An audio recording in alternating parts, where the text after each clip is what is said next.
Baik, selamat malam untuk kita semua. Puji Tuhan, kita boleh bersyukur karena kebaikan Tuhan boleh kita rasakan hingga saat ini. Kita boleh menikmati nafas hidup dan juga ada waktu-waktu yang baik kita boleh berkumpul saat ini untuk belajar firman Tuhan. Kami bersukacita dapat kesempatan melalui Beautiful Hope Ministry ini boleh melayani Tuhan dan melayani anak-anak Tuhan dalam program belajar Alkitab online. Baik, malam hari ini kita akan belajar sebuah pelajaran yang saya pikir sederhana tapi cukup penting dan semoga nanti boleh memprovokasi kita ya, sesuai dengan judulnya, boleh memprovokasi kita agar kita juga punya spirit yang sama, yaitu mengalahkan dosa. Nah, sebenarnya ada beberapa hal yang melatar belakangi saya untuk kembali ingin menyampaikan atau sharing tentang dosa dan bagaimana dosa dikalahkan, melihat fenomena-fenomena yang terjadi pada saat ini di kehidupan kita sebagai manusia ya.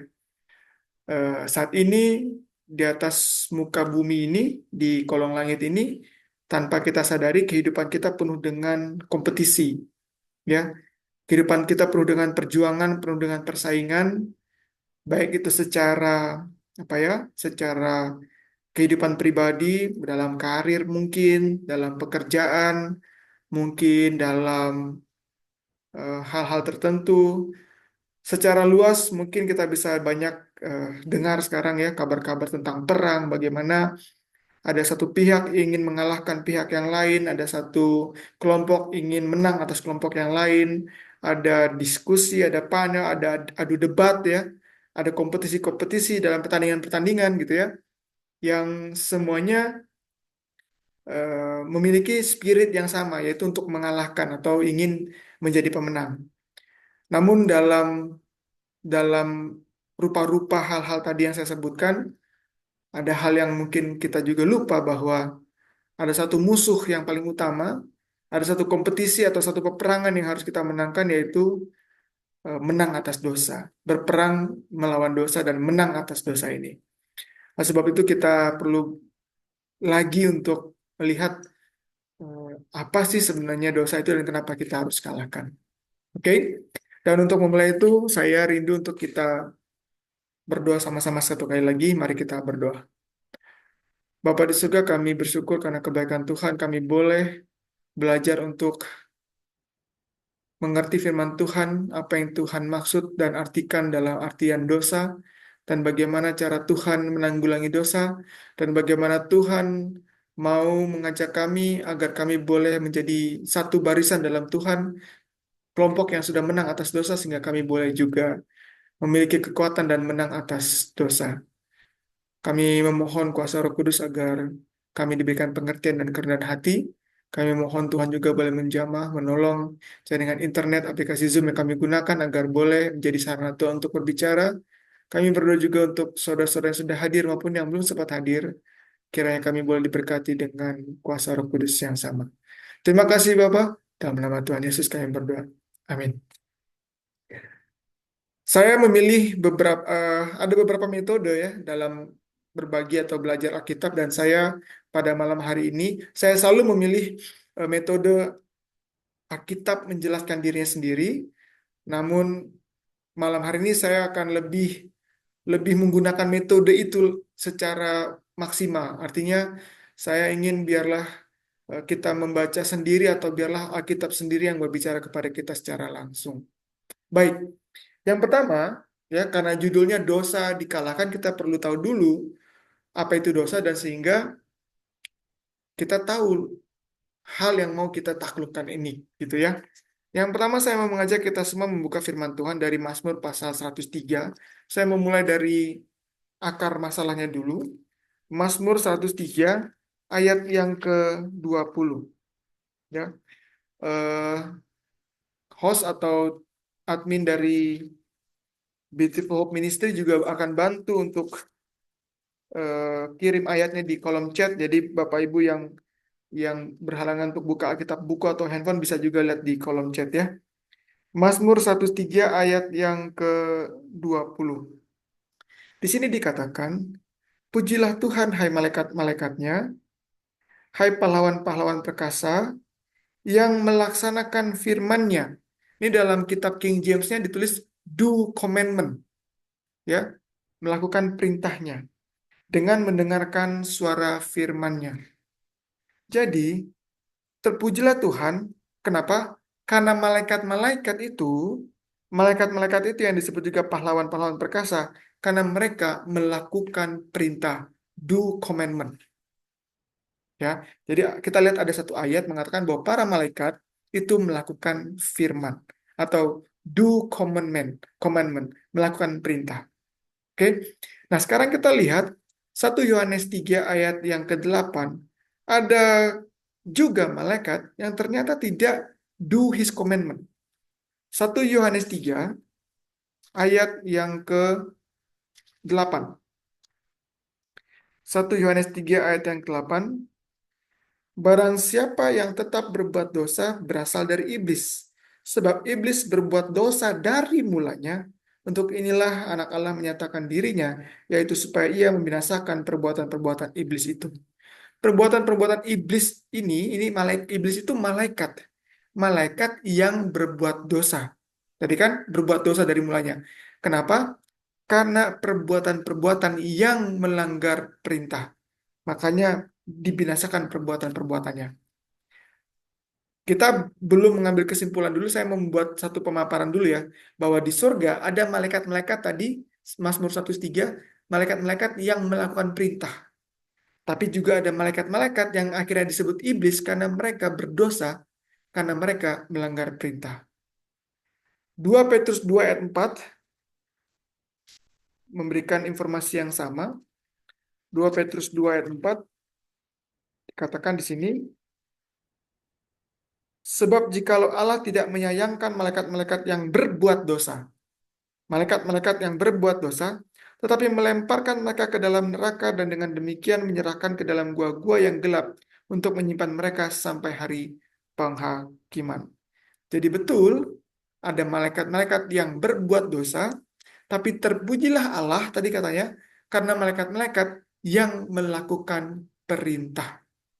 Ya, jadi tadi ada dua kelompok malaikat, akhirnya satu malaikat yang melakukan perintah, satu malaikat yang berbuat dosa, yang akhirnya disebut iblis atau setan. Itu paparan pertama peristiwa yang terjadi dari akar masalah atau yang kita bisa bilang dimulai dari surga. Sekarang saya mau mengajak kita semua turun ke bumi. Oke? Kita buka Kejadian pasal 2 ayat yang ke-16. Tentu saja kita familiar ya dengan ayat ini, Kejadian pasal 2 ayat yang ke-16. Lalu Tuhan Allah memberi perintah ini kepada manusia. Semua pohon dalam taman ini boleh kau makan buahnya dengan bebas. Tetapi pohon pengetahuan tentang yang baik dan yang jahat itu, janganlah engkau makan buahnya, sebab pada hari engkau memakannya pastilah engkau mati. Pada saat manusia selesai diciptakan, ya setelah mereka diciptakan, Tuhan memberikan perintah. Ya, ingat tadi di surga ada malaikat-malaikat yang melakukan perintah. Ada malaikat-malaikat yang berdosa. Kesimpulan awal, yang berdosa adalah tidak melakukan perintah. Turun ke bumi, manusia diciptakan, Tuhan memberikan perintah. Commandment. Kalau bahasa Inggrisnya, King James-nya ditulis ini commandment. Oke? Nah, saya mau kita lihat, perhatikan kata commandment ini, kata perintah ini, inilah yang selalu diperkarakan Tuhan atau selalu disinggung-singgung Tuhan. Oke? Kejadian pasal 3, setelah Adam dan Hawa jatuh dalam dosa, kita baca ayat yang ke-11. Ini Tuhan tegur si eh, manusia ya. Firman-Nya, siapakah yang memberitakan kepadamu bahwa engkau telah telanjang? Apakah engkau makan dari buah pohon yang kularang engkau makan? Kata kularang itu yang commandment. Saya bacakan versi King James-nya ya. Boleh admin buka King James-nya? Kejadian pasal 3 ayat yang ke-11 dikatakan seperti ini. And he said, who told thee that thou was naked? Siapa yang kasih tahu kalau kamu telanjang? Gitu ya. Lalu dikatakan, hast thou eaten of the tree where I commanded thee? Thou shouldest not eat. Jadi commanded, perintah sebenarnya. Jadi Tuhan singgung lagi. Ya, singgung lagi soal perintah ini. Kenapa dilanggar? Oke? Ya, perintah yang dilanggar. Saya mau lanjutkan, masih di Kejadian pasal 3, kita sekarang ayat yang ke-17. Lalu firman-Nya kepada manusia itu, si Adam ya, karena engkau mendengarkan perkataan istrimu dan memakan dari buah pohon yang telah kuperintahkan, commandment, ya, kepadamu jangan makan daripadanya, maka terkutuklah tanah, karena engkau dengan berusaha supaya engkau akan mencari rezekimu dari tanah seumur hidupmu. Jadi kita bisa lihat bagaimana Tuhan setelah manusia jatuh dalam dosa, dia ungkit-ungkit perkara perintahnya. Siapa yang kasih tahu kamu tanya, apa kamu sudah melanggar perintah? Lalu Adam, kau akan susah cari makan karena kau melanggar perintah. Kenapa? Karena Tuhan kasih perintah. Semua boleh dimakan buah kecuali satu pohon, buah pengetahuan baik dan jahat, jangan kau makan. Oke? Saya masih memberikan paparan bagaimana akhirnya, ya akhirnya bahwa yang disebut dosa itu haruslah berhubungan dengan pelanggaran akan perintah. Oke? Mari kita simpulkan sekarang arti dari dosa. 1 Yohanes 3 ayat yang keempat. 1 Yohanes 3 ayat yang keempat. Dikatakan di sana, setiap orang yang berbuat dosa melanggar juga hukum Allah, sebab dosa ialah pelanggaran hukum Allah. Ya, melanggar hukum Allah, melanggar perintah. Itulah dosa melanggar perintah. Artinya dari peristiwa yang tadi kita sampaikan ada dua geografi ya, baik yang di sorga, ada malaikat yang berdosa tadi, iblis, itu pasti karena melanggar perintah. Kenapa? 1 Yohanes 3:4 bilang, sebab dosa ialah melanggar hukum, melanggar perintah. Dan di Eden, kenapa akhirnya manusia berdosa? Karena melanggar perintah. Jadi dosa berhubungan dengan perintah atau firman Tuhan yang dilanggar. Saya mau ulangi sekali lagi. Dosa berhubungan dengan pelanggaran terhadap hukum atau perintah Tuhan. Baik, saya mau berikan informasi lain terkait dengan definisi dosa. Selain dia bertentangan atau melanggar perintah atau hukum, saya mau mengajak kita semua buka Yakobus pasal 4 ayat yang ke-17. Yakobus pasal 4 ayat yang ke-17. Yakobus pasal 4 yang ke-17. Jadi, jika seorang tahu bagaimana ia harus berbuat baik, tetapi ia tidak melakukannya, ia berdosa. Alkitab memberikan definisi lain atau tambahan terminologi dari apa yang dimaksud dengan berdosa. Katanya apa? Kalau orang tahu yang baik, tapi tidak melakukannya, ia berdosa. Tidak melakukannya termasuk dengan menunda ya, karena dengan menunda akhirnya tidak melakukan. Tapi sudah tahu yang baik. Itu kata Alkitab berdosa. Jadi dosa ialah pelanggaran akan hukum atau perintah, tapi juga tahu yang baik tidak melakukan, dia berdosa. Mari kita buka Roma pasal 14 ayat 23. Roma pasal 14 ayat yang ke-23.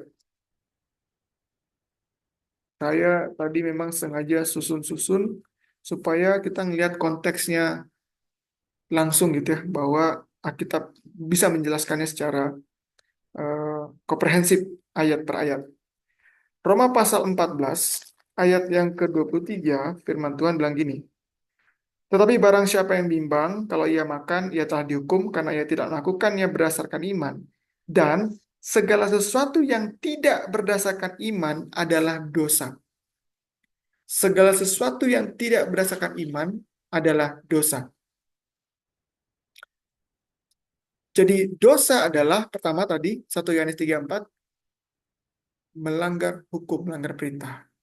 Dua, dosa adalah tahu yang baik tapi nggak melakukannya. Tiga, segala sesuatu. Perhatikan ada kata segala sesuatu.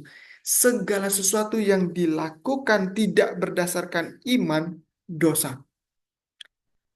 Saya mau kasih sebuah clue lagi tambahan bahwa Menurut Roma pasal 10 ayat 17, iman timbul dari pendengaran akan firman. Jadi iman itu berdasarkan firman.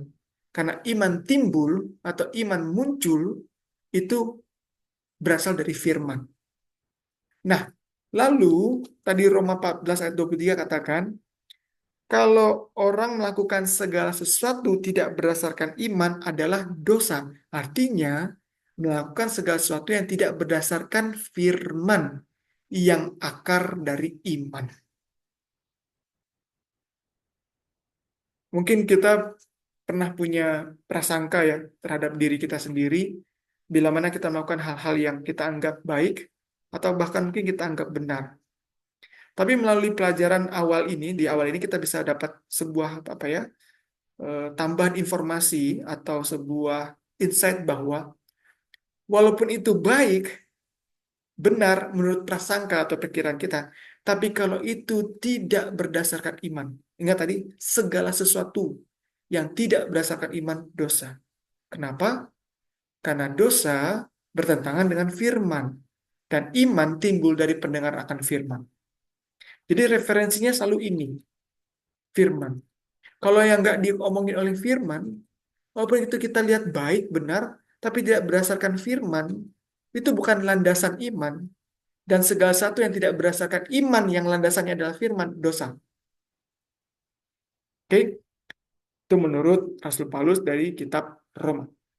Jadi kita sudah mengerti sekarang bahwa dosa berhubungan dengan melanggar hukum atau perintah, atau yang baik tidak lakukan, sesuatu yang tidak berdasarkan iman. Dan di sorga ada malaikat yang melakukan perintah, ada malaikat yang tidak melakukan perintah, sehingga ada malaikat yang tidak berdosa, tapi ada malaikat juga yang berdosa. Itulah Lucifer dan sepertiga pengikutnya dibuang ke bumi. Sampai di bumi, manusia diberikan perintah. Lalu manusia akhirnya melanggar perintah yang akibatnya disebut berdosa.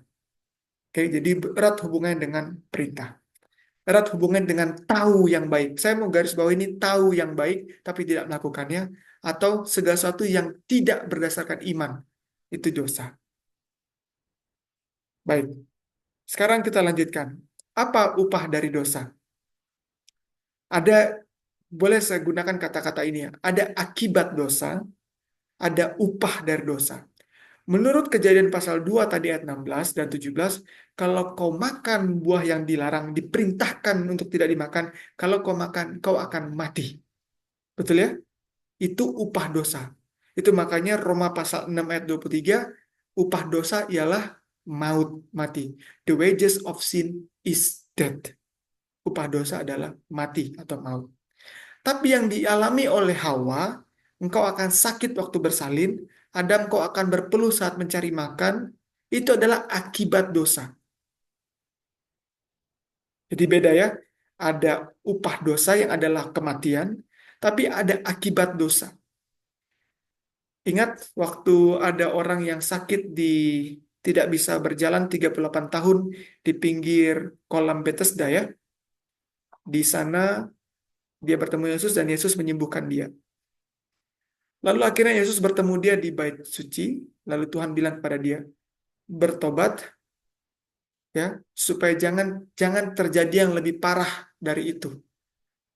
Jangan berdosa lagi. Artinya apa? Dosa juga punya akibat langsung. Itu yang dialami oleh Hawa dan Adam. Hawa sakit waktu melahirkan, Adam berpeluh atau susah payah untuk mencari makan. Itu akibat langsung dari dosa. Tapi upah dosa yang sesungguhnya adalah mati atau maut. Oke? Nah, sekarang saya mau masuk ke tahap selanjutnya. Kita perhatikan di dalam Kejadian pasal 3, setelah dosa itu ada, Kejadian pasal 3 ayat 16, Tuhan memberikan sanksi kepada Hawa. Ya, karena kamu makan buah yang dilarang tadi, ya, dengar bisikannya si ular itu, kau akan sakit waktu melahirkan. Ya, sakit waktu melahirkan. Lalu kepada Adam, Adam juga diberi sanksi. Tapi sanksinya beda ya. kepada Hawa sanksinya beda, kepada Adam sanksinya beda. Saya mau ngambil kesimpulan bagi kita semua saat ini bahwa ternyata benar bahwa ada ayat mengatakan bahwa setiap orang menerima upah sesuai dengan perbuatannya. Artinya menanggung dosanya masing-masing. Tuhan tidak membuat seperti ini. Oke lah Hawa, walaupun kamu yang berdosa, melanggar juga, tapi karena kamu istrinya Adam, biarlah dosanya ditanggung oleh Adam. Ya. Atau Adam, karena kamu dosanya dirayu oleh Hawa istrimu, Hawa berarti biang keroknya, Hawa yang berdosa, Adam tidak menanggung. Tidak, karena Hawa dan Adam masing-masing membuat keputusan secara sadar, tahu firman, tahu perintah, dan melanggar, maka masing-masing menerima upah atau akibat dari dosa yang dibuatnya masing-masing. Oke, jadi ada tanggung jawab pribadi. Saya mau kita buka Kisah pasal 238. Saya memberikan penguatan atas kesimpulan tadi yang kita buat. Kisah pasal 2 ayat 38 dikatakan seperti ini. Setelah Yesus setelah Petrus menerima Roh Kudus, curah Roh Kudus, lalu Petrus khotbah. Petrus khotbah lalu akhirnya dia bilang begini. Jawab Petrus kepada mereka, bertobatlah dan hendaklah kamu masing-masing memberi dirimu dibaptis dalam nama Yesus Kristus untuk pengampunan dosamu yang sebenarnya masing-masing, ya, maka kamu akan menerima karunia Roh Kudus. Kamu harus bertobat dan masing-masing memberi dirimu dibaptis. Kalau bertobatnya secara masing-masing, dibaptisnya secara masing-masing, maka dosa juga ditanggungnya masing-masing. Ya, dosa ditanggungnya masing-masing. Ini upah dosa. Lain lagi tadi saya bilang kalau akibat dosa. Kalau akibat dosa, tidak hanya Adam yang menanggungnya. Kan Tuhan kutuk tanah. Sampai sekarang kondisi tanah itu sama. Maka kita juga menerima dampak akibat dosanya Adam. Dampaknya tanah itu juga susah sampai sekarang. Betul kan? Jadi ada dampak yang bisa bisa diterima oleh banyak orang akibat dosa satu orang, tapi secara konsekuensi dosa yang adalah upah itu ditanggung masing-masing. Maka bertobatnya harus masing-masing, memberi dirimu dibaptis masing-masing katanya, supaya kamu masing-masing menerima Roh Kudus. Oke? Nah, Wahyu pasal 22 ayat 12 yang tadi kita sempat singgung, Wahyu pasal 22 ayat 12 dikatakan, sesungguhnya aku datang segera dan aku membawa upahku untuk membalaskan kepada setiap orang menurut perbuatannya. Ya, setiap orang menurut perbuatannya. Jadi tergantung perbuatan masing-masing karena dosa dilakukan pribadi lepas pribadi dan keputusan masing-masing dan ditanggungnya masing-masing. Menjadi dosa masing-masing. Bagian yang selanjutnya ini, kenapa yang barusan kita bahas ini, kenapa penting saya sampaikan, karena bagian selanjutnya ini adalah yang mau saya sampaikan ada area kontroversi atau ada hal yang perlu kita eh, lihat secara konteks dan secara prinsip. Saya mau kita buka Mazmur 51 ayat 5. Nah, ini ada sedikit hal yang perlu kita eh, diskusi atau pelajari sama-sama ya. Mazmur 51 ayat 5. Baik di kitab terjemahan barunya ini ayat 7. Ya, Mazmur 51 ayat 7. Mazmur 51 ayat 7 katanya gini. Ini kalau kita lihat perikopnya ya, di ayat yang ke-1, pasal 51 ayat 1, ini perikopnya pengakuan dosa. Jadi ini pengakuan dosanya Daud. Setelah dia membunuh anak buahnya, supaya bisa mengawini istri anak buahnya. Oke? Saya baca ayat 7. Dia bilang begini. Sesungguhnya dalam kesalahan aku diperanakan, dalam dosa aku dikandung ibuku. Saya ulangi. Sesungguhnya dalam kesalahan aku diperanakan, dalam dosa aku dikandung ibuku. Ayat ini diinterpretasikan oleh beberapa orang gitu ya, bahwa sejak dalam kandungan kita sudah dihitung atau dinilai berdosa. Ini. ayat ini juga ditafsir oleh beberapa orang bahwa sejak dalam kandungan kita sudah dihitung atau dinilai berdosa. Nah, saya mau klarifikasi ini supaya kita tidak punya pemahaman yang tidak sesuai apa yang Tuhan maksud. Saya mau jelaskan secara konteks dulu bahwa Mazmur 51 ini adalah pengakuan dosa dari Daud sehingga dia menyampaikannya dalam bentuk puisi lah gitu, pengakuan dosa dalam bentuk puisi. Ya, saya baca dari ayat 3. Kasihanilah aku ya Allah menurut kasih setiamu, hapuskanlah segala pelanggaranku menurut rahmatmu yang besar, bersihkanlah aku seluruhnya dari kesalahanku katanya, tahirkanlah aku dari dosaku, sebab aku sendiri sadar akan pelanggaranku. Jadi dia lagi ngomongin dosa yang dia buat, dia akui yang dia lakukan. Saya garis bawahi, dosa melanggar perintah dan dia melakukan pelanggaran dosa dan dia melakukan yang Tuhan tidak perintahkan. Oke? Ayat 6, terhadap engkau sajalah aku berdosa dan melakukan apa yang kau anggap jahat, supaya ternyata engkau adil dalam putusanmu, bersih dalam penghukumanmu. Sesungguhnya dalam kesalahan aku diperanakan, dalam dosa aku dikandung ibuku. Sesungguhnya engkau berkenan akan kebenaran dalam batin, dan dengan diam-diam engkau memberitahukan hikmat kepadaku, dan seterusnya. Jadi sebenarnya yang dimaksudkan dalam Mazmur yang 51 ayat yang ketujuh ini adalah, sebenarnya kalau kita baca bahasa Indonesia-nya sudah cukup jelas juga ya sebenarnya. Sesungguhnya dalam kesalahan aku diperanakan. Jadi nggak dia bilang kalau aku berdosa dalam peranakan. Dia bilang di dalam apa?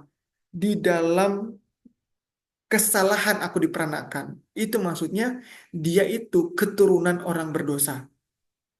Dia mewarisi, eh, saya menggunakan bahasa yang mudah dimengerti, sinful nature, ya, kondisi manusia yang sudah dalam kondisi yang naturnya itu berdosa, alamiahnya itu ada kecenderungan berdosa, ya. Nanti saya jelaskan lebih lanjut.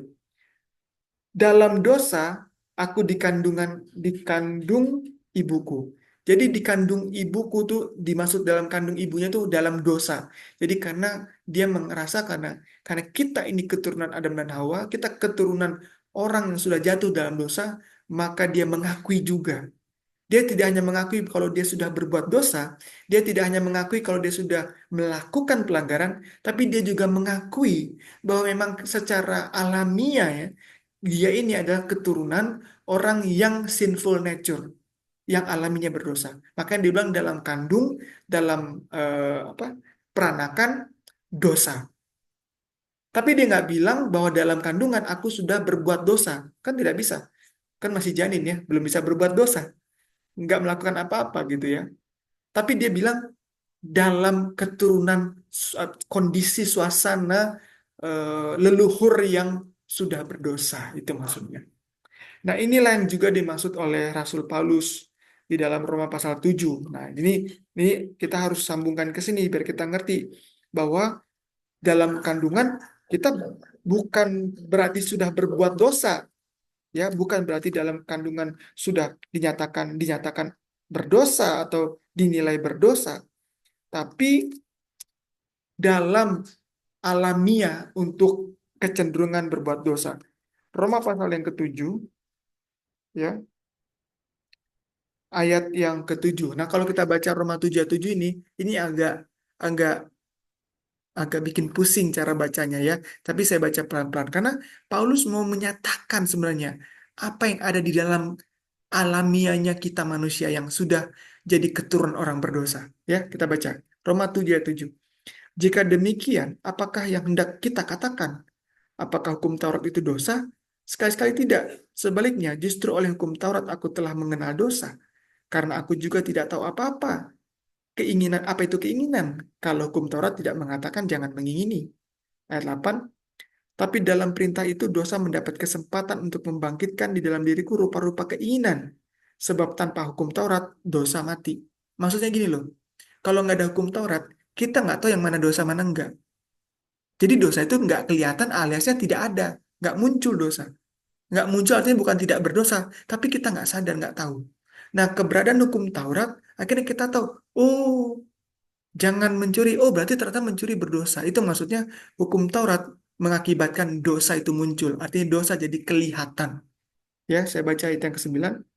Nah ini, dahulu aku hidup tanpa Taurat, akan tetapi sesudah datang perintah itu, dosa mulai hidup. Artinya dosa mulai kelihatan. Tanpa hukum yang Tuhan kasih, kita nggak tahu mana yang dosa, mana enggak. Tapi kita sudah melakukan banyak perbuatan. Nah, begitu hukum itu dimunculkan, oh kita tahu, oh ternyata yang ini dosa, yang ini bukan.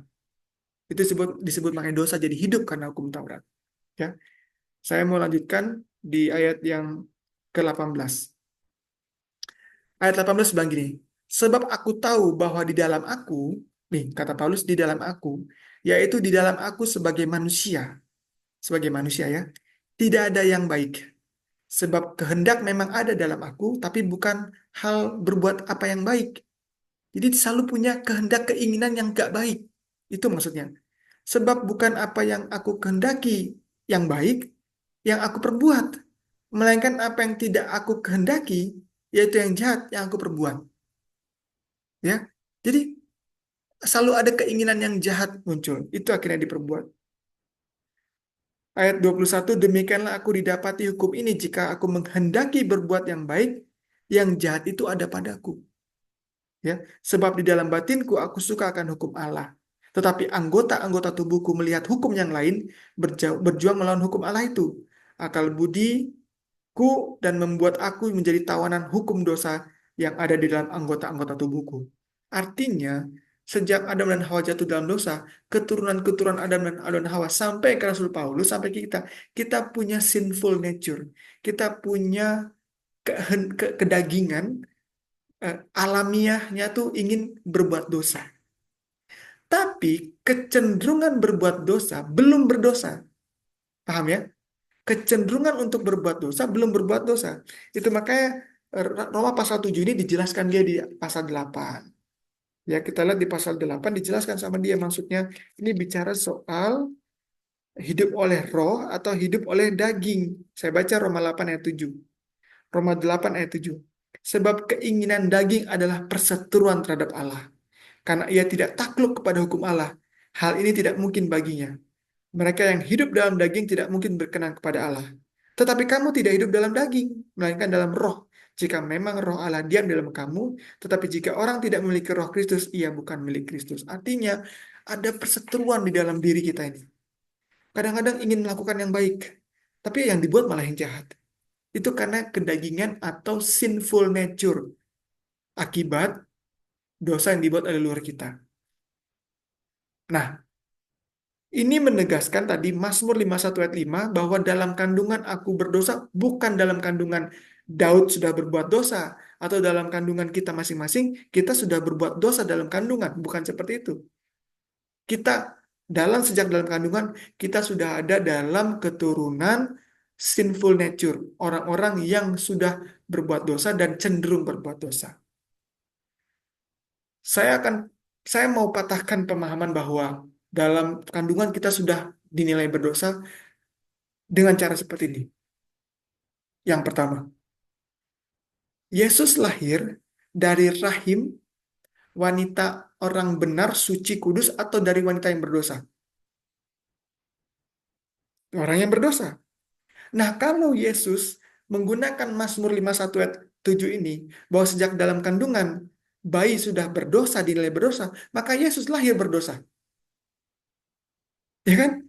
Maka Yesus lahir sebagai orang yang berdosa. Saya tadi lihat-lihat ayat ya, Ibrani pasal 4 ayat 15. Ibrani pasal 4 ayat 15.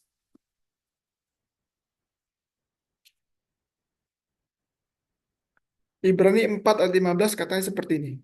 Sebab imam besar yang kita punya bukanlah imam besar yang tidak dapat turut merasakan kelemahan-kelemahan kita.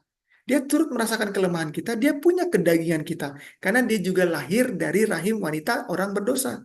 Betul kan? Keturunan berdosa. Dia punya sinful nature. Dia punya alamiah untuk berbuat dosa. Kecenderungan berbuat dosa itu kental. Ada dalam diri Yesus. Dia punya kelemahan yang sama. Tapi apa katanya? Sebaliknya sama dengan kita, ia telah dicobai hanya tidak berbuat dosa. Kata tidak berbuat dosa dalam King James-nya ditulis katakan dia itu without sin, tanpa dosa. At all, tanpa dosa. Tidak pernah ada dosa, tidak pernah berbuat dosa. Karena tidak mungkin, tidak bisa Yesus dalam kandungan sudah dinilai berdosa. Maka Yesus menjadi domba yang cacat. Bukan domba yang sempurna. Karena sudah berdosa atau pernah pernah dosa. Tapi Yesus dimaksud di sini, dan maksud Mazmur 51 ayat 7, kita semua lahir dalam kondisi alamiah yang bisa berbuat dosa. Kecenderungannya ingin berbuat dosa, tapi belum tentu berbuat dosa.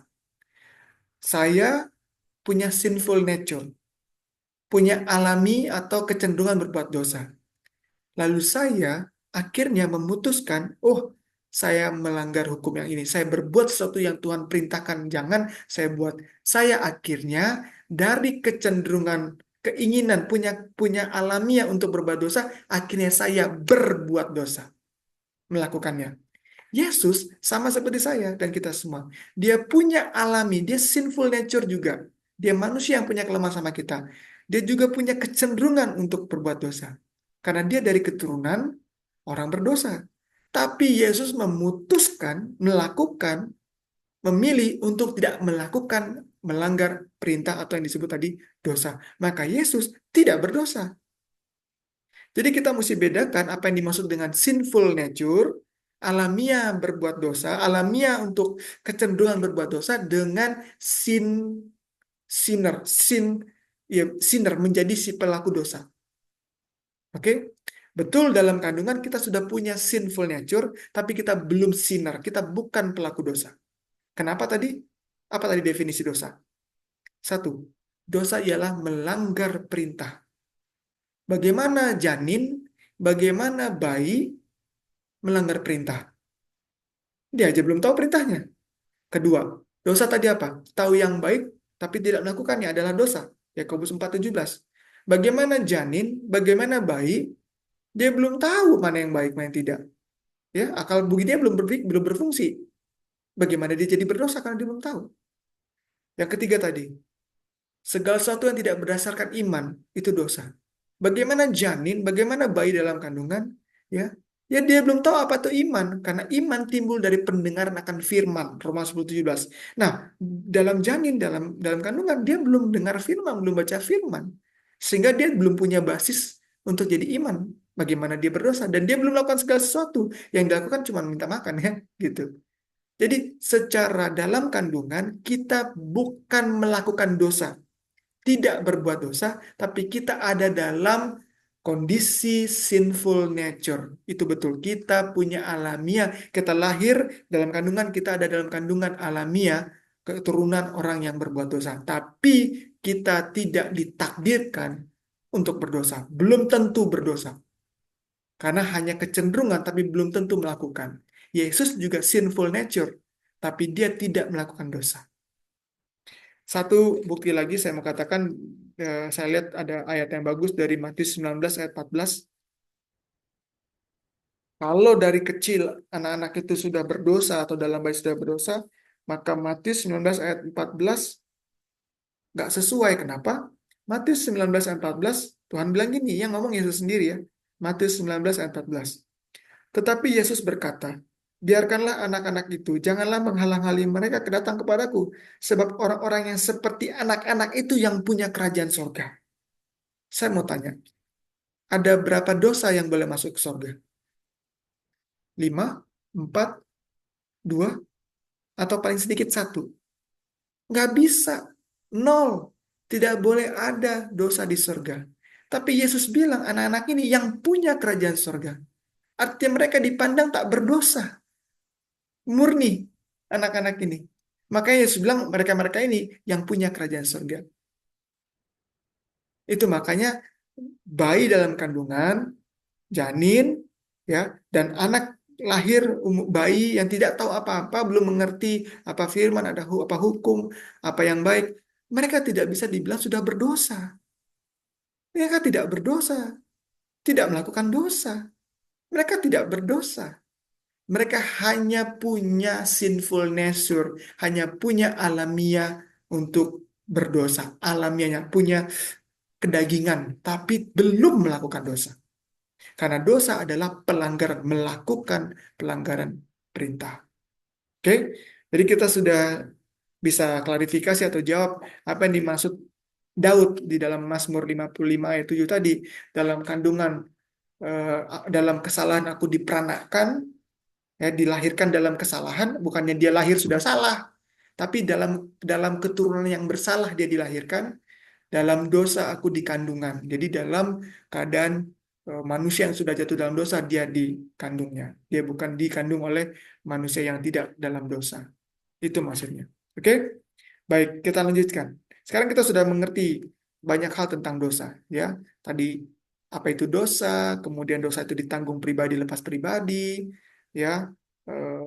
Tidak bisa dosa orang tuanya karena di sini ada Tante Maria, ya. Tante Maria berdosa terus mengandung anak, anaknya jadi ikut berdosa, nggak begitu, ya. Karena tantenya misalnya contoh tante pernah berbuat dosa, akhirnya anaknya juga langsung otomatis berdosa. Dia hanya mewarisi alamiah untuk kecenderungan berbuat dosa, tapi dia tidak berdosa. Nah, saya mau mempertegas itu di dalam Yeskiel pasal yang 18. Nah, ini perlu dibaca. Jadi, menerjemahkan Mazmur 51 ayat 7 tadi, perlu juga kita baca Yeskiel pasal 18. Makanya tadi saya bilang, biarlah Alkitab menjelaskan maksudnya. Jangan kita tafsir gitu ya, yang tidak sesuai dengan firman yang lain. Akhirnya firman sama firman berkelahi gitu ya. Nah, saya mulai dari Yeskiel pasal 18 ayat yang ke 5. Nah, di sini dikatakan, ini harus dibaca supaya ngerti ya. Saya baca pelan-pelan. Yeskiel 18 ayat 5. Kalau seorang adalah orang benar, ini orang benar nih, dan ia melakukan keadilan dan kebenaran. Ini kita baca sampai ayat yang ke-13 ya. Ayat 6, ia tidak makan daging persembahan atas gunung atau tidak melihat kepada berhala-hala kaum Israel, tidak mencemari istri sesamanya, tidak menghampiri perempuan waktu bercemar kain, tidak menindas orang lain, yang mengembalikan gadaian orang, tidak merampas apa-apa, memberi makan orang lapar, memberi pakaian kepada orang telanjang. Orang benar lah ini ya tadi ya, tidak memungut bunga yang atau mengambil riba, menjauhkan diri dari kecurangan, melakukan hukum yang benar di antara manusia dengan manusia, hidup menurut ketetapanku, dan tetap mengikuti peraturanku dengan berlaku setia, ialah orang benar dan ia pasti hidup. Kenapa? Kalau berdosa tadi mati. Demikianlah firman Tuhan Allah. Tetapi kalau ia melahirkan seorang anak yang menjadi perampok dan yang suka menumpahkan darah atau melakukan salah satu dari hal-hal itu, walaupun ayahnya tidak melakukan satu pun juga, tadi kan ayahnya orang benar, tidak makan daging persembahan di atas gunung dan mencemari istri samanya, menindas orang sengsara, miskin. Pokoknya orang tuanya tidak sehat itu, ya. 13, memungut bunga uang atau mengambil riba. Orang yang demikian itu akan hidup. Sekala kekejian ini dilakukannya, ia harus mati, darahnya tertimpa kepada dirinya sendiri. Nah, Yeskiel pasal 18 ayat 5 sampai 13 bilang, kalaupun bapaknya orang benar, bapaknya orang saleh, orang benar, tapi dia melahirkan anak yang anaknya berbuat jahat, kebenaran bapaknya itu nggak diwariskan ke anaknya. Si anaknya kalau dia berbuat jahat, dia akan menanggung upahnya sendiri dan dia akan mati. Itu maksud Yeskiel 18 ayat 5 sampai yang ke-13. Bapaknya benar, lalu dia punya anak. Anaknya berbuat salah. Dia tidak mewarisi kebenaran bapaknya. Dia menanggung sendiri apa akibatnya. Maka ayat 14 sampai ayat yang ke-20 itu kebalikannya. Itu kebalikannya. Kalau tadi bapaknya orang baik, anaknya jahat, nggak menerima warisan kebenaran, kebaikan bapaknya. Nah, ayat 14 saya baca. Sesungguhnya kalau ia melahirkan seorang anak dan anak ini melihat segala dosa yang dilakukan ayahnya. Jadi sekarang ini ayah yang berdosa, dilihat sama anaknya. Tetapi menginsafi hal itu, si anak ini menginsafi hal itu sehingga tidak melakukan seperti itu, seperti bapak yang berdosa. Ia tidak makan daging persembahan di atas gunung, tidak melihat kepada berhala kaum Israel, tidak cemari istri sesamanya, tidak menindas orang lain, tidak mau minta gadai, tidak merampas apa-apa, dia memberi makan orang lapar, memberi pakaian kepada orang telanjang, jauhkan diri dari kecurangan, ya. 18, ayahnya yang melakukan pemerasan, yang merampas sesuatu, dan yang melakukan hal-hal yang tidak baik di tengah-tengah bangsa-bangsanya, sungguh ia akan mati karena kesalahannya si ayahnya. 19, tetapi kamu berkata, mengapa anak tidak turut menanggung kesalahan ayahnya? Karena anak itu melakukan keadilan dan kebenaran, melakukan semuanya ketetapanku dengan setia, maka ia pasti hidup. Ayat 20, orang yang berbuat dosa itu harus mati. Anak tidak akan turut menanggung kesalahan ayahnya, dan ayah tidak akan turut menanggung kesalahan anaknya. Jelas. Jadi kalaupun Maria itu orang berdosa, bukan berarti Yesus langsung menanggung dosa Maria, langsung jadi keturunan yang sudah dinyatakan berdosa. Tidak, hanya mewarisi sinful nature-nya saja. Kondisi manusia yang bisa jatuh ke dalam dosa. Lebih tegas lagi, cenderungnya berbuat dosa. Tapi bukan berarti bapak orang benar, anak jadi orang benar otomatis mewarisi kebenaran. Atau sebaliknya, bapaknya orang berdosa, anaknya langsung jadi orang berdosa. Enggak seperti itu ya. Jadi sekarang kita ngerti menerjemahkan Mazmur 51 ayat 7 yang sering ditafsirkan oleh beberapa orang bahwa sejak dalam kandungan kita sudah berdosa. Akhirnya bahaya juga. Kenapa? Akhirnya Yesus juga sudah berdosa dong berarti. Sedangkan tadi dibilang Yesus without sin, tidak pernah dinyatakan atau terdapati ada dosa. Oke, sekarang kita masuk ke bagian terakhir. Saya memang agak lama di dosa supaya kita ngerti konteks dosa itu ya. Sekarang bagaimana dosa dikalahkan? Nah, Ibrani 2 ayat 14. Judul pelajaran kita dosa dikalahkan. Kita sudah tahu sekarang tentang dosa ini itunya. Sekarang bagaimana dosa dikalahkan?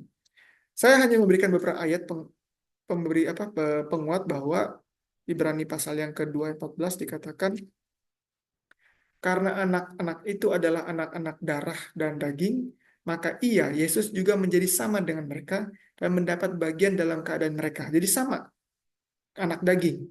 Supaya oleh kematiannya, ia memusnahkan dia, iblis yang berkuasa atas maut. Apa? Maut itu upah dosa. Jadi Yesus mengalahkan dosa, mengalahkan maut, mengalahkan iblis karena Yesus mengambil alami kita, lemah daging, tapi dia tidak berbuat dosa, dan karena dia suci bersih, dia layak jadi penebus, dan akhirnya dosa itu dikalahkan oleh Yesus. Ayat selanjutnya, Roma 8 ayat 3. Saya membuktikan bahwa Yesus sudah mengalahkan dosa. Roma 8 ayat yang ketiga. Roma 8 ayat 3. Sebab apa yang tidak mungkin dilakukan hukum Taurat karena tak berdaya oleh daging, itu daging tadi ya, sinful nature, alaminya manusia ini setelah dosa, telah dilakukan oleh Allah dengan jalan mengutus anaknya sendiri dalam daging, yang serupa dengan daging yang dikuasai dosa karena dosa. Ia telah menjatuhkan hukuman atas dosa di dalam daging. Jadi bahkan Yesus sendiri yang sudah menghukum dosa itu sendiri. Ya, jadi Yesus sudah diutus untuk mengalahkan dosa. Ibrani pasal 4 ayat 15 tadi kita sudah baca, Yesus tidak berdosa. Sekarang saya mau baca 1 Korintus 15 ayat 56 dan 57. 1 Korintus 15 ayat 56 dan 57. 1 Korintus 15 ayat 56 dikatakan, sengat maut ialah dosa dan kuasa dosa ialah hukum Taurat. Tetapi syukur kepada Allah yang telah memberikan kepada kita kemenangan oleh Yesus Kristus Tuhan kita. Jadi kemenangan oleh Yesus Kristus Tuhan kita. Jadi Yesus sudah menang atas dosa. Kita tahu itu ya. Saya nggak perlu jelaskan lebih lanjut lagi. Menurut Yohanes pasal 3 ayat 16, karena kasih karunia Yesus mengorbankan dirinya, Allah mempersembahkan Yesus anaknya, Yesus mengorbankan dirinya untuk mengalahkan dosa. Jadi Yesus sudah mengalahkan dosa. Sekarang aplikasi untuk kita. Bagaimana cara kita mengalahkan dosa? Kalau Yesus sudah pasti, dia sudah terbukti, Yesus berhasil mengalahkan dosa. Nah, bagaimana kita bisa ikut mengalahkan dosa? Tidak bisa di luar Yesus. Bapak, Ibu, teman-teman, ya, kita tidak bisa mengalahkan dosa di luar Yesus. Kita hanya bisa menang atas dosa di dalam Yesus. Saya mau mengajak kita semua berpikir sejenak. Ya, coba perhatikan saya ya. Ingat nggak waktu orang Israel, orang Yahudi, kalau mereka berbuat dosa, mereka harus bawa korban bakaran. Betul ya? Sebutlah domba. Mereka harus bawa domba yang tak cacat, tak bercelah. Mereka bawa ini. Saya ini orang berdosa. Saya bawa domba. Saya bawa domba ke tempat suci, ke bait suci, ke halaman bait suci, atau ke kemah suci zaman Musa. Lalu imam datang. Betul ya? Lalu imam melihat ada dua. Satu, remon, orang berdosa. Lalu dia lihat ada domba. Saya mau tanya, yang diperiksa oleh imam, remonnya atau dombanya? Boleh respon.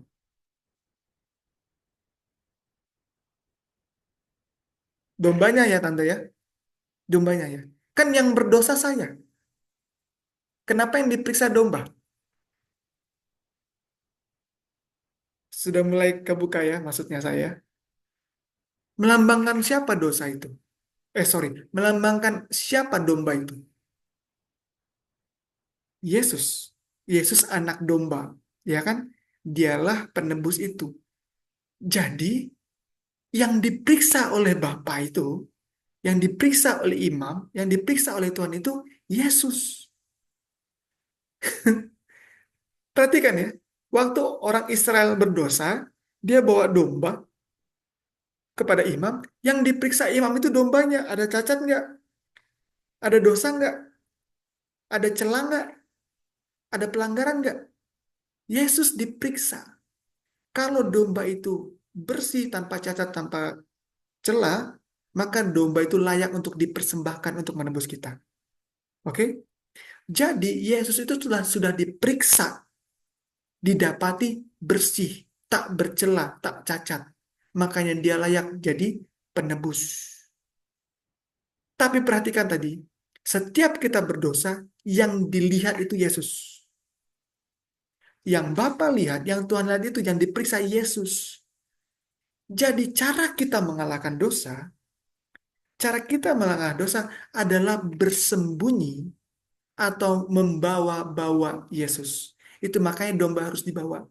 Jadi orang berdosa supaya menang atas dosa, supaya dosanya ditaklukkan, diampuni, dia harus membawa Yesus dalam hidupnya. Jadi bukan bawa domba itu diserahkan ke imam. Saya mau tanya, Yohanes 3 ayat 16. Karena begitu besar kasih Allah akan dunia ini, sehingga ia mengaruniakan anaknya. Sekarang saya tanya, Yesus itu Bapa kasih ke kita, atau Yesus itu kita yang kasih ke Bapa?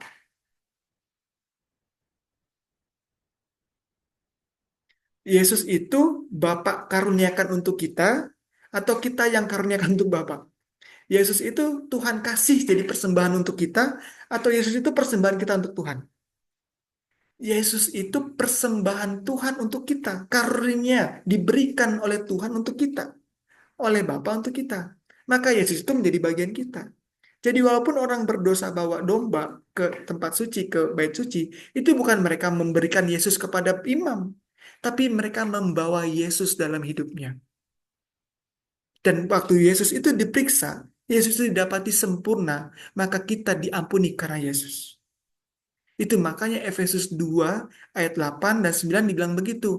Karena kasih karunia Bapa, ya, karena kasih karunia kamu selamat oleh iman.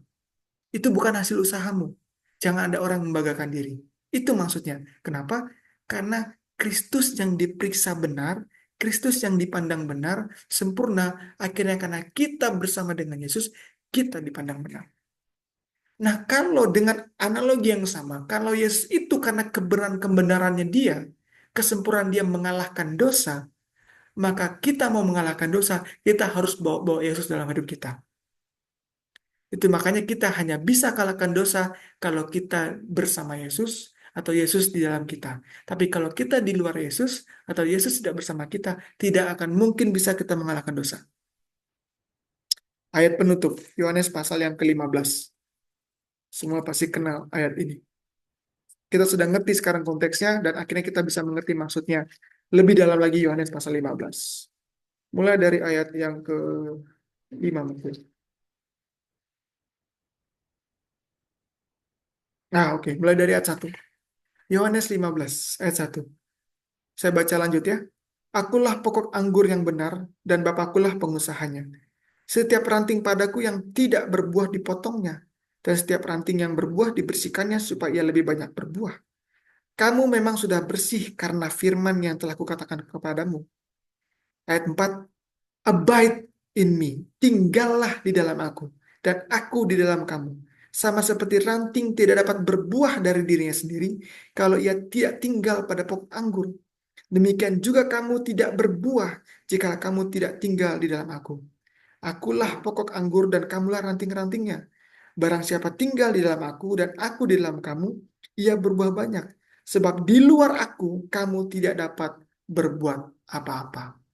Barang siapa tidak tinggal di dalam aku, ia dibuang keluar seperti ranting dan menjadi kering, kemudian dikumpulkan orang dan dicampakkan ke dalam api, lalu dibakar. Jikalau kamu tinggal di dalam aku dan firmanku tinggal di dalam kamu, mintalah apa yang saja kamu kehendaki, kamu akan menerimanya. Dalam inilah Bapakku dipermuliakan, yaitu jika kamu berbuah banyak, dengan demikian kamu adalah murid-muridku. Berulang-ulang kali Yesus bilang, aku dalam kamu, kamu dalam aku. Aku tinggal dalam kamu, kamu tinggal dalam aku. Seperti ranting yang nggak boleh lepas dari pokok anggur. Kalau lepas, mati. Tapi kalau nempel, mendapatkan sari-sari makanan dari pokok anggur. Dan rantingnya akan sehat, subur, dan berbuah. Kalau kita mau menang kalahkan dosa, harus bawa Yesus. Jadi bawa Yesus, bersama Yesus. Jangan ditinggal. Hanya dengan cara itu kita bisa menang kalahkan dosa. Saya tambahin sedikit bahwa kata ranting dalam bahasa Yunaninya disebut dengan kata klema, yang artinya fleksibel. Betul ya? Ranting itu kan fleksibel ya. Makanya kalau ada buahnya, kalau tiup angin nggak patah dia, karena dia fleksibel. Betul kan? Nah, dia fleksibel. Maka kehidupan kita sebagai manusia yang menghadapi fenomena-fenomena ini, pahit, manis, pencobaan, ujian, kita harus seperti ranting, nggak mudah patah, nggak mudah melepaskan Yesus. Maka dibilang ranting itu klema artinya fleksi. Walaupun ditiup angin kencang, ranting itu nggak, kecuali dahan yang keras itu kalau ditiup angin karena dia keras dia bisa patah. Tapi ranting itu karena dia tidak keras, dia fleksibel, lentur, lentur itu. Klema itu artinya lentur, nggak mudah patah. Maksud Tuhan, kamu adalah ranting, kamu juga harusnya tidak mudah patah, tidak mudah lepas dari Yesus. Jangan kalau dapat berkat, nempel sama Yesus. Begitu nggak ada berkat, kita tinggalkan Yesus. Jangan kalau doa kita dijawab, kita mau dekat sama Yesus. Lalu kalau doa kita ngerjap, kita tinggalkan Yesus. Dan sebaliknya. Kita harus klema seperti ranting. Lentur, jangan mudah patah. Oke? Dan juga kata tadi tinggal, ya, itu artinya meno, artinya tinggal dalam aku tinggal dalam kamu, artinya dalam bahasa Gerikanya tulis meno, artinya hidupnya sama. Sama seperti Kristus hidupnya. Jadi nggak boleh beda. Yesus melakukan A, kita melakukan A. Yesus kalau ada masalah B, solusi dia adalah B ini. Kalau kita punya masalah B yang sama, maka solusi kita harus sama seperti solusi Yesus. Kita nggak boleh beda dari Yesus. Jadi harus selalu, ya, kalau kitab Filipi bilang hidup berpadanan dengan Injil, hidup yang berpadanan dengan Yesus, seperti Yesus. Hanya itu cara kita bisa menang atas dosa. Oke, eh, mungkin itu yang bisa saya sampaikan.